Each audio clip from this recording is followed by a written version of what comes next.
The needles that I've got, I bought these ones years ago and when I was in Finland, and that's when I first learned about no binding when I was there on a natural dye course.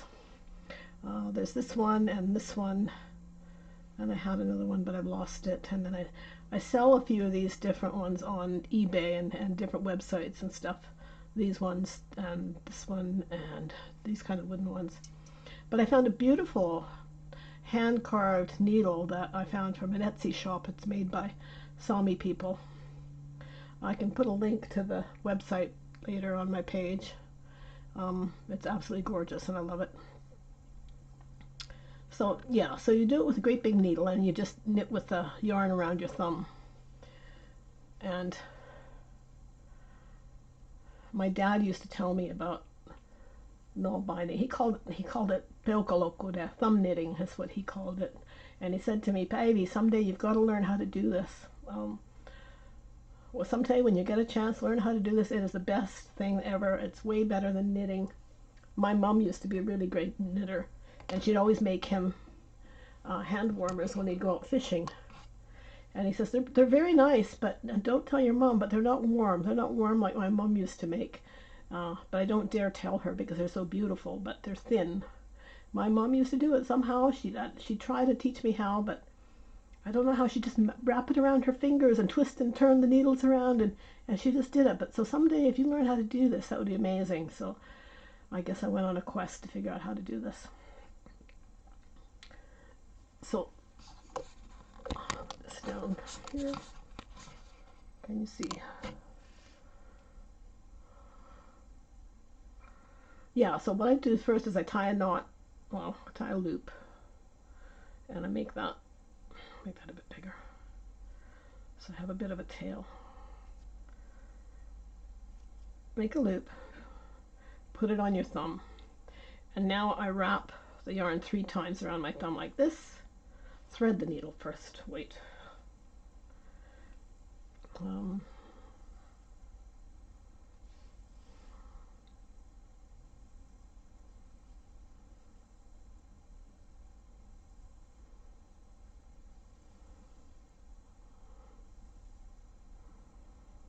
So I have 3 loops, and now I put the needle through there and pick up one of these loops from behind my thumb, come back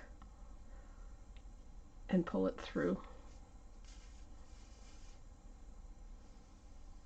That's the first stitch.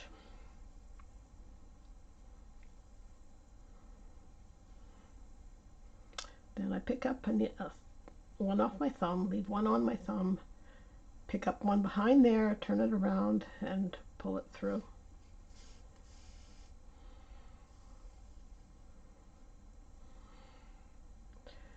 Once again.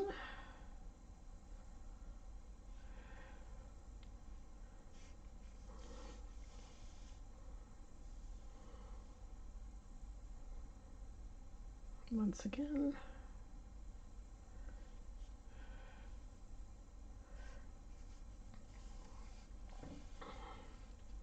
Now I see people struggling trying to do this chain first, and they do like 5 or 6 or 7 stitches and it doesn't look perfect and they're pulling it off and looking at it. It's never going to start to look like anything for about 20 stitches because the the loops interact with each other and don't actually start to form something until after about 10 stitches. And because you're starting, you're never going to get it perfect. So I would say do a great big long chain of about 200 stitches, and by then you'll have the rhythm down and you'll have the muscle memory and your fingers starting to build. But don't look at it and oh it looks terrible and tear it apart. Just keep at it and just keep making a long chain, and some part of it you can use as a strap on a bag or use it for something. It will become useful, but just don't give up and don't look at it. Honestly, do not look at it. Just keep going. It does start to work.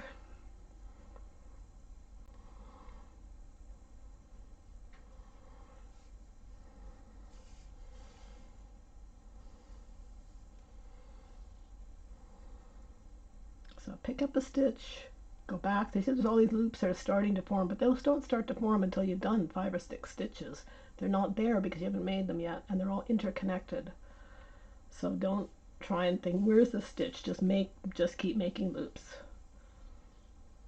until you can do it without looking at it.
So one loop off your thumb, one from behind, twist it and bring and come back around.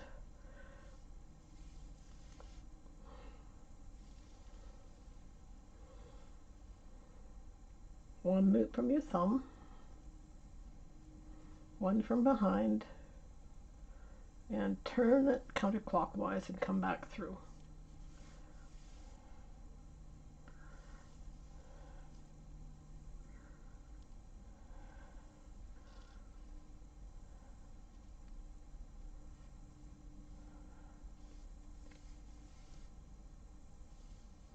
And the size of your loops are going to vary depending on the size of your thumb.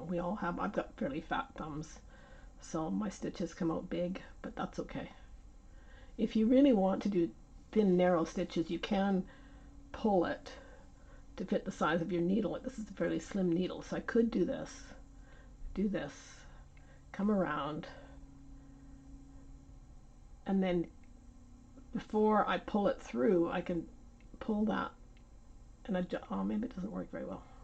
I can pull that off and adjust this to the size of the needle, so there it becomes a smaller stitch.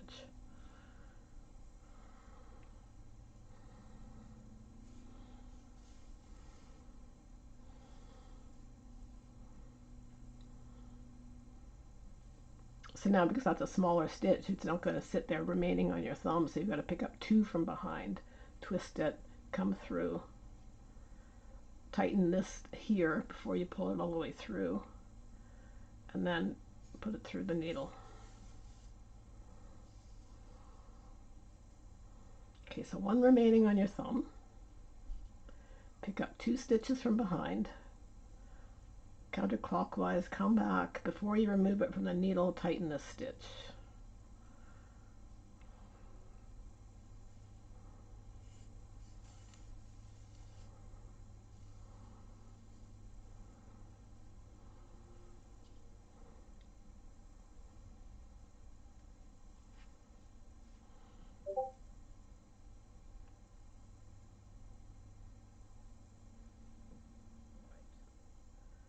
So I'm coming back here.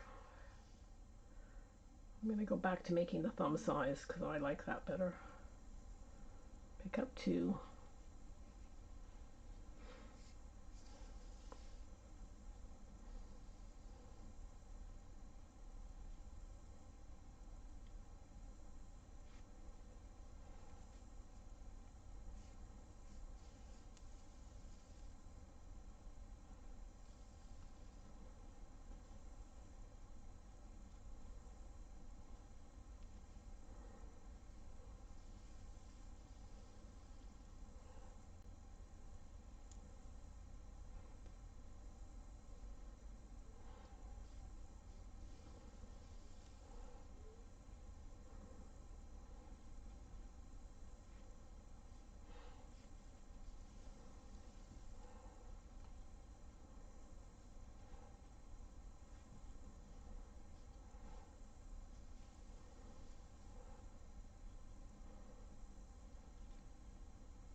Okay, time to join yarn.